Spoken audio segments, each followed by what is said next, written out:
Hey guys, Michael at Top 4, the Google guru. Everyone's talking about backlinks. It's a huge topic in SEO. All these spammers spamming, oh, I can get you backlinks everywhere on the web. It doesn't work. Google's guru himself, John Mueller, even said the number of backlinks pointing to your website doesn't matter to Google anymore. So don't worry about backlinks. Make sure you've got a backlink that's really important from maybe a government website or an industry, a high-ranking industry website. That is going to work. Google assesses different weights to each link based on the perceived relevance and quality. Make sure you've got quality content, make sure you've got quality links, and that's going to work. A reputable link from a news site is going to be much better than a link from something that's selling shoes in China, but you're a plumber in Sydney. It doesn't work that way.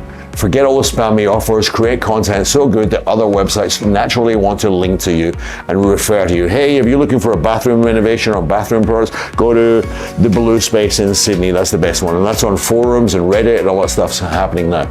If you need any other help with that, get in touch with me, Michael at Top 4. Cheers.